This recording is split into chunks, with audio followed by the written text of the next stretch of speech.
Bom, gente, e aí? Tudo certinho? Tudo ok? Vamos dando continuidade a mais uma aula de física. Isso, para quem não me conhece, eu sou o professor Galo Gomes. Já tivemos lá duas aulas anteriores do assunto de elétrica e vamos começar a terceira aula, só que aprofundado. A última aula falando sobre campo elétrico, campo uniforme, a relação de campo com força, as questões da linha de campo, a definição de campo elétrico e tudo mais. Vamos agora aprofundar o estudo sobre campo elétrico, beleza? Tudo ok? Então, só para continuar, né? Falando lá de campo elétrico, o estudo agora vai ser específico para o campo elétrico uniforme. É aquele campo elétrico definido em qualquer ponto que você pegue aqui nesse meio, esse valor de campo elétrico é fixo, é um valor único, já é definido. Isso aqui é bastante utilizado em experimentos físicos e em questões físicas. Então, vamos ver como é que se comporta uma questão física dentro de um campo elétrico uniforme, beleza?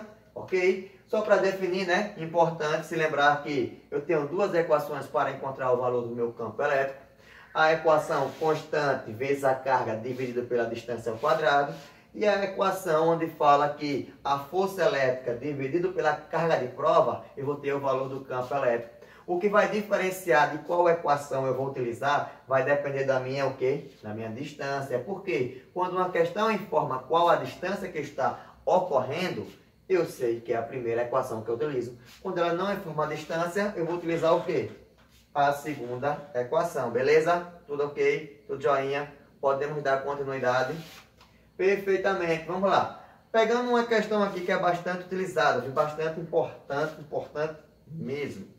Uma lâmina muito fina e minúscula de cobre contendo uma carga elétrica que flutua em equilíbrio numa região do espaço onde existe um campo elétrico uniforme de 20 K nanocoulombs. Já a gente discute o que é esse K. Cuja direção é vertical cujo sentido se dá de cima para baixo, considerando que a carga elétrica do elétron seja 1,6 vezes 10 a menos 19 coulomb, e que a aceleração gravitacional seja de 10 metros por segundo ao quadrado, e sabendo que a massa da lâmina é 3,2 miligramas, e é possível afirmar que o número de elétrons é de quanto? São muitas informações, então às vezes a pessoa fica meio perdido. Mas vamos aqui começar a estruturar a resolução dessa questão. Primeiro, vamos colocar aqui do lado todas as informações que ele vem dando. Ele disse que o campo elétrico é 20 kN.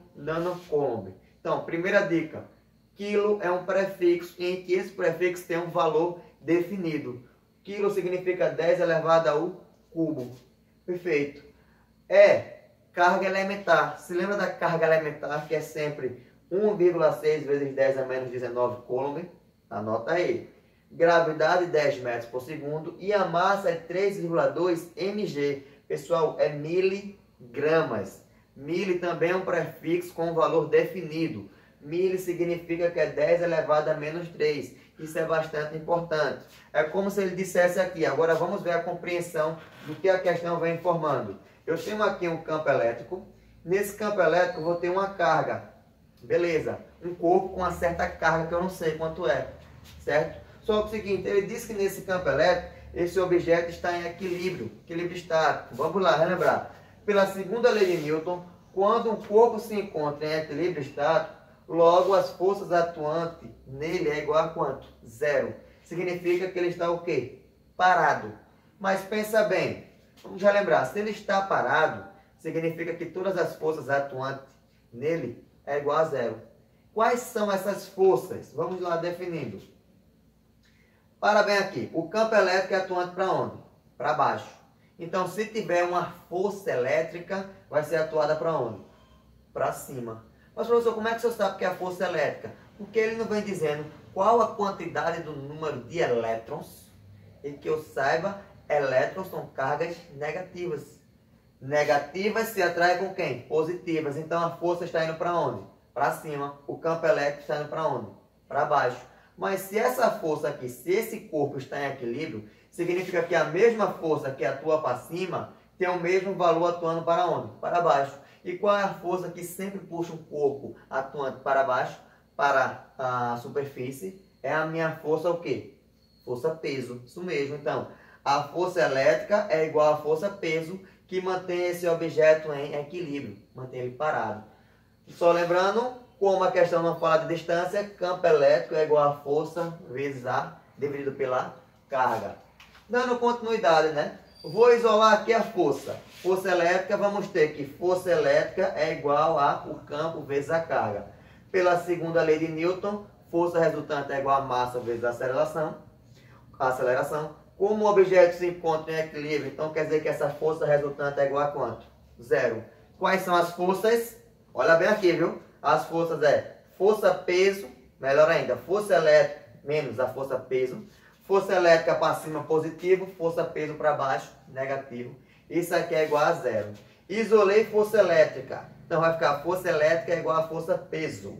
Então, qual a equação para força elétrica? O campo vezes a carga. Qual a equação para peso? Massa vezes a gravidade. Se lembra lá que carga elétrica, a gente já estudou na primeira aula, e que vinha falando que carga elétrica é o número de elétrons vezes a carga elementar. Então, o campo elétrico é igual ao número de elétrons vezes a carga elementar, que é igual a massa vezes a gravidade. Olha bem, quanto é o campo? 20 vezes 10 a terceira, se lembra lá do quilo.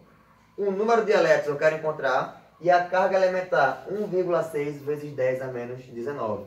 Voltando para cá, a massa, 3,2 vezes 10 elevado a menos 3. Por que esse 10 elevado a menos 3? Por causa do mili. Vezes 10, que é a gravidade.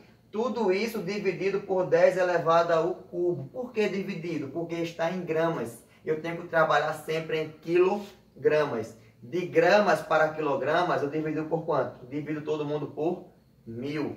Perfeitamente. Vamos agora só multiplicar, viu? A multiplicação, eu vou encontrar o resultado 3,2 vezes 10 elevado a menos 15. E aqui eu vou encontrar o resultado de 3,2 vezes 10 elevado a menos 5. Vou isolar meu N, que é o número de prótons, o número de elétrons que eu quero encontrar. Vou ter que 3,2 vezes 10 a menos 5, dividido por 3,2 vezes 10 a menos 15. Na minha divisão, vou ter o resultado de 1 vezes 10 elevado a décima número de elétrons que tem sobre esse corpo. Ok? Beleza. Se não entendeu qualquer coisa, você pode perguntar nos comentários. Aqui estão meu canal do Instagram, meu YouTube e o e-mail. Qualquer coisa, manda a pergunta que a gente responde. Valeu!